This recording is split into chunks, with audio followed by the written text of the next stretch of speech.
പരിശുദ്ധ പരമദിവ്യ കാരുണ്യത്തിന് എന്നേരവും ആരാധനയും സ്തുതിയും പുകഴ്ചയും ഉണ്ടായിരിക്കട്ടെ. പരിശുദ്ധ പരമദിവ്യ കാരുണ്യത്തിന് എന്നേരവും ആരാധനയും സ്തുതിയും പുകഴ്ചയും ഉണ്ടായിരിക്കട്ടെ. പരിശുദ്ധ പരമദിവ്യ കാരുണ്യത്തിന് എന്നേരവും ആരാധനയും സ്തുതിയും പുകഴ്ചയും ഉണ്ടായിരിക്കട്ടെ. ആത്മാഭിഷേകത്തിന്റെ നിറവിലേക്കുള്ള 50 ദിനങ്ങളിലെ ഒരുക്കങ്ങളിൽ ഇടയ്ക്കിടയ്ക്ക് ഇങ്ങനെ പരിശുദ്ധാത്മാവിനെ കുറിച്ചുള്ള ഓർമ്മപ്പെടുത്തലുകളുമായി ദൈവവചനം നമ്മുടെ ഉള്ളിൽ പ്രവേശിക്കും. അത് കൃത്യമായിട്ട് നമുക്കിങ്ങനെ ഒരു ഗൈഡൻസ് തരാൻ വേണ്ടിയിട്ടാണ്, ആത്മാവിന് വേണ്ടിയിട്ടുള്ള പ്രാർത്ഥനകൾ മുടക്കാതിരിക്കാൻ വേണ്ടിയിട്ടാണ്. പരിശുദ്ധാത്മാവെ എഴുന്നള്ളി വരണമേ എന്നുള്ള നിലവിളി ഇങ്ങനെ ഉള്ളിൽ നിറഞ്ഞു നിൽക്കാൻ വേണ്ടിയിട്ടാണ്. കർത്താവ് സുവിശേഷത്തിൽ നിന്ന് നമ്മളോട് പറയും, സത്യാത്മാവ് വരുമ്പോൾ നിങ്ങളെ സത്യത്തിൻ്റെ പൂർണ്ണതയിലേക്ക് നയിക്കും. ഇനിയും വളരെ കാര്യങ്ങൾ എനിക്ക് നിങ്ങളോട് പറയാനുണ്ടെന്നാൽ അവ ഉൾക്കൊള്ളാൻ ഇപ്പോൾ നിങ്ങൾക്ക് കഴിവില്ല. സത്യാത്മാവ് വരുമ്പോൾ നിങ്ങളെ സത്യത്തിൻ്റെ പൂർണ്ണതയിലേക്ക് നയിക്കും. അതെങ്ങനെയാണ് ഒരാൾ പറയണത് മറ്റുള്ളവർക്ക് മനസ്സിലാവാതിരിക്കണേന്ന് ചോദിക്കും നമ്മൾ. ഒരാൾ പറയണത് എന്തായാലും മറ്റുള്ളവർക്ക് പിടികിട്ടുമല്ലോ, പിന്നെന്തിനാണ് കർത്താവ് ഇങ്ങനെ പറയണത്? നിങ്ങൾക്ക് ഞാൻ പറയണത് ഇപ്പം പിടിയിട്ടില്ല, പക്ഷേ പരിശുദ്ധാത്മാവ് വരുമ്പോൾ എല്ലാ കാര്യങ്ങളും വ്യക്തമായിട്ട് മനസ്സിലാകും. ഉദാഹരണം 1-ാമത്തെ വായനയിൽ കിടപ്പുണ്ട്. അജ്ഞാത ദേവനെ കുറിച്ചാണ് ഞാൻ നിങ്ങളോട് സംസാരിക്കുന്നതെന്ന് പറഞ്ഞിട്ടാണ് പൗലോസ്ലീഹ ഏഥൻസിലെ ജനങ്ങളോട് അരയോപ്പാഗസിന്റെ മധ്യത്തിൽ നിന്നുകൊണ്ട് പറഞ്ഞു തുടങ്ങുന്നത്. അവരിങ്ങനെ ജ്ഞാനം അന്വേഷിക്കുന്ന മനുഷ്യരാണ്. ഗ്രീക്കുകാരോടാണ് ചെന്ന് പറയണേ, ജ്ഞാനം അന്വേഷിക്കുന്ന, അറിവ് ആര് പറഞ്ഞാലും അവർ കൂടെ നിൽക്കും, എന്നിട്ട് കൂടി നിന്ന് അവരെ കേൾക്കും, എന്താണ് പറയുന്നതെന്ന് ശ്രദ്ധിക്കും. പൗലോസ്ലീഹ ഇങ്ങനെ പറഞ്ഞുകൊണ്ടിരിക്കണം. ആരെക്കുറിച്ചാണെന്ന് പറയുന്നില്ല എന്നുള്ളതാണ്. ചില വായനകൾ വായിച്ചിട്ടുണ്ട്. ഈശോ എന്നുള്ളൊരു വാക്ക് ഉപയോഗിക്കാതെ പൗലോസ്ലീഹ പറഞ്ഞിട്ടുള്ള ആദ്യത്തെ പ്രസംഗമാണിത്. അതിൻ്റെ പരിണതഫലം എന്താണെന്ന് നമ്മൾ കാണും.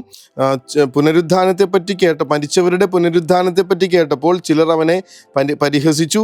എന്നാൽ ചിലർ പറഞ്ഞു, ഇവയെക്കുറിച്ച് നിന്നിൽ നിന്ന് ഞങ്ങൾ പിന്നീടൊരിക്കൽ കേട്ടുകൊള്ളാം.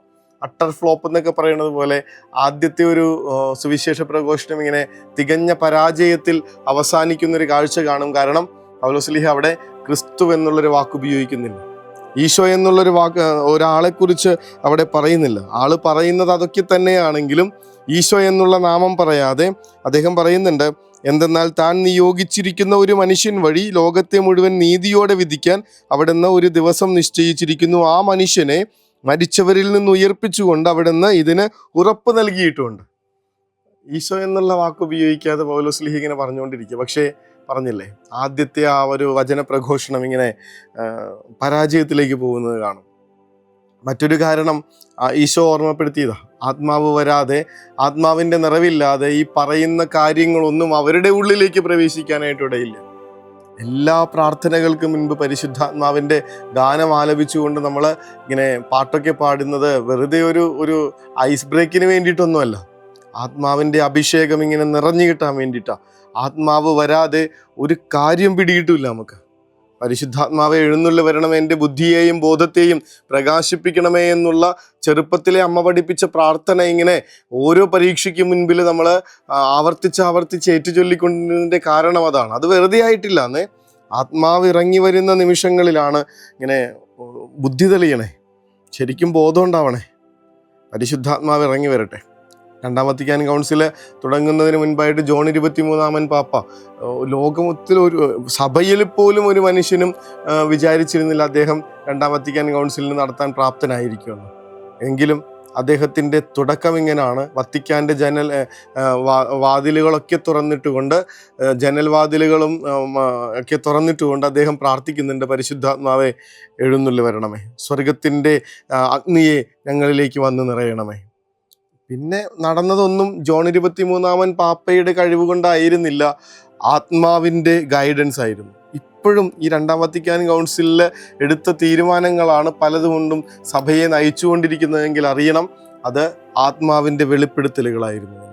കർത്താവ് അതാ പറയണേ, പരിശുദ്ധാത്മാവ് വരുമ്പോൾ എല്ലാ കാര്യങ്ങളും നിങ്ങളെ വ്യക്തമാക്കി തരും. സത്യാത്മാവ് വരുമ്പോൾ നിങ്ങളെ സത്യത്തിൻ്റെ പൂർണ്ണതയിലേക്ക് നയിക്കും. വേഗമായിട്ടുള്ളൊരു പരിപാടി ഇല്ല. ഇനി കൃത്യമായിട്ട് കർത്താവിനെ വിളിച്ചു പറയാൻ, ഈ ഒരാൾ പറയണത് ഈശോയെക്കുറിച്ചാണെന്ന് മനസ്സിലാക്കാനൊക്കെയുള്ള തിരിച്ചറിവ് കിട്ടും. ദൈവത്തിൻ്റെ ആത്മാവിൻ്റെ കൂട്ടില്ലാത്തൊരു ക്രിസ്ത്യാനിയുടെ ജീവിതം ഇങ്ങനെ വല്ലാതെ വാടിത്തളർന്ന, മുന്നോട്ടിങ്ങനെ ആയാസപ്പെട്ട് നടന്നുകൊണ്ടിരിക്കുന്ന, വല്ലാത്ത വേനൽ ചൂടിൽ തളർന്നും കിടന്നുപോയും മുന്നോട്ട് പോയിക്കൊണ്ടിരിക്കുന്ന, കിതച്ചൊക്കെ മുന്നോട്ട് പോയിക്കൊണ്ടിരിക്കുന്ന ഒരാളുടെ വഴിനടത്തം പോലെയാണെന്ന്. പരിശുദ്ധാത്മാവിൻ്റെ ബലത്തോടെ ഇന്നത്തെ ഈ കഴിഞ്ഞ ദിവസങ്ങളിലെ ഒന്നാം വായനകളിലൊക്കെ നമ്മൾ വായിക്കുന്നത് പോലെ ഇവരെ പരിശുദ്ധാത്മാവ് നിർദ്ദേശിച്ചതനുസരിച്ച്, കൽപ്പിച്ചതനുസരിച്ച് ഇവരവിടെ പോയി പ്രസംഗിച്ചു. പരിശുദ്ധാത്മാവിനും എനിക്കും ഞങ്ങൾക്കും തോന്നി, പത്രോസിലേക്ക് പറയുന്ന കാര്യം അതാണ്, ആത്മാവിൻ്റെ ഒരു കൂട്ടുണ്ടായിരുന്നു ഇവർക്ക്. ആ പരിശുദ്ധാത്മാവ് സത്യത്തിൻ്റെ കൃത്യമായിട്ടുള്ള വഴികളിലൂടെ നയിക്കുന്നുണ്ട്. ആത്മാവെ വരണേ എന്ന് പ്രാർത്ഥിക്കാം. പ്രത്യേകിച്ച് മക്കളെയൊക്കെ ഒന്ന് സമർപ്പിച്ച് പ്രാർത്ഥിക്കണം. തെറ്റിപ്പോകുന്ന വഴികൾ, അവരുടെ ഉള്ളിൽ കയറി കൂടിയിരിക്കുന്ന അബദ്ധ സിദ്ധാന്തങ്ങൾ, അവരെ വല്ലാതെ ഭയപ്പെടുത്തിക്കൊണ്ടിരിക്കുന്ന ഈ ലോകത്തിൻ്റെതായിട്ടുള്ള ഇങ്ങനെ ഇരുട്ട് നിറഞ്ഞിട്ടുള്ള ചില ചിന്തകൾ, അതൊക്കെ പ്രകാശം കൊണ്ട് വിശുദ്ധീകരിക്കാനായി, സ്വർഗത്തിൻ്റെ വെട്ടം കൊണ്ട് നിറയ്ക്കാനായി ആത്മാവിൻ്റെ വരവ് ആവശ്യമുണ്ട്. ആ പരിശുദ്ധാത്മാവിന് വേണ്ടിയിട്ടുള്ള പ്രാർത്ഥനയാണ് ഈ രാത്രിയിൽ. ഇങ്ങനെ ആരൊക്കെ ആത്മാവിന് വേണ്ടിയിട്ട് പ്രാർത്ഥിച്ചിട്ടുണ്ടോ അവരിലേക്കൊക്കെ സ്വർഗത്തിൻ്റെ ചൈതന്യമായി ജീവിതത്തിൻ്റെ എല്ലാ പാപാവസ്ഥകളെയും എരിയിച്ച് കളയുന്ന സ്വർഗീയ അഗ്നിയായി മുന്നോട്ട് നയിക്കാനായിട്ടുള്ള, അടുത്ത ചുവട് വയ്ക്കാനായിട്ടുള്ള വഴികാട്ടിയായി, വെളിച്ചമായി പരിശുദ്ധാത്മാവ് ഇറങ്ങി വരുന്നുണ്ട്. ഈ രാത്രിയിൽ ആത്മാർത്ഥമായിട്ടൊന്ന് പ്രാർത്ഥിച്ചു തുടങ്ങണം. പരിശുദ്ധാത്മാവെ എഴുന്നള്ളി വരിക, ഞങ്ങളുടെ സ്വർഗത്തിൻ്റെ അഗ്നിയെ ഞങ്ങളെ നയിക്കാൻ ഞങ്ങളോട് കൂടെ ഉണ്ടായിരിക്കും. പരിശുദ്ധാത്മാവെ എഴുന്നള്ളി വരണമേ, ഞങ്ങളുടെ ബുദ്ധിയെയും ബോധത്തെയും പ്രകാശിപ്പിക്കണമേ. വെറുതെ ഇങ്ങനെ ഈ ലോകത്തിൻ്റെ മായക്കാഴ്ചകളിൽ നിന്നാൽ പോരാ, അർദ്ധസത്യങ്ങളിലും അസത്യങ്ങളിലും നമുക്ക് അഭിരമിച്ചാൽ പോരാ, നേരെ മറിച്ച് ശരിയായ സത്യം എന്താണെന്നറിഞ്ഞ് അതിൻ്റെ പ്രകാശത്തിലും അതിൻ്റെ കരുത്തിലും മുന്നോട്ട് പോകുന്ന മനുഷ്യരായി മാറാൻ ആത്മാവിൻ്റെ വരവ് കൂടിയേ തീരൂ. ആത്മാഭിഷേകം കൊണ്ട് നമുക്ക് നിറഞ്ഞേ തീരും. ഈശോ പറയും, സത്യാത്മാവ് വരുമ്പോൾ നിങ്ങളെ സത്യത്തിൻ്റെ പൂർണ്ണതയിലേക്ക് നയിക്കും. ക്രിസ്തു എന്നുള്ള വാക്ക് വിളിച്ചു പറയാൻ പോലും ആത്മാവിൻ്റെ കരുത്ത് ആവശ്യമുണ്ട്. ആത്മാവിൻ്റെ ആവാസമില്ലാതെ അബ്ബാ പിതാവേ എന്ന് നിങ്ങൾക്ക് ഉച്ചരിക്കാൻ പോലും ആവില്ല എന്ന് ഈശോ പറയുമ്പോൾ അത് സത്യമാണെന്ന് ഉറപ്പിക്കണം, ബോധ്യപ്പെടണം. പരിശുദ്ധാത്മാവിനെ അയച്ച് ഈ രാത്രി, ഞങ്ങളുടെ ഈ രാത്രിയെ പ്രഭാപൂരിതമാക്കാൻ തമ്പുരാനോട് അപേക്ഷിച്ചുകൊണ്ട് നമുക്ക് അവിടുത്തെ ഏറ്റവും വലിയ വരദാനമായ ആത്മാവിന് വേണ്ടി അപേക്ഷിച്ച് ആശീർവാദം സ്വീകരിക്കാം. പരിശുദ്ധ പരമദിവ്യകാരുണ്യമേ, അനന്ത സ്നേഹമേ,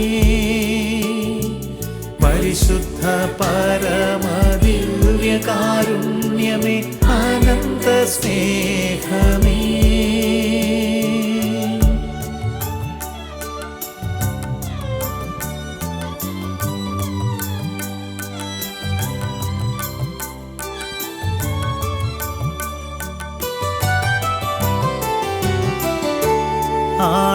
പരിശുദ്ധ പരമ ദിവ്യകാരുണ്യത്തിന് നേരവും ആരാധനയും സ്തുതിയും പുകഴ്ചയും ഉണ്ടായിരിക്കട്ടെ.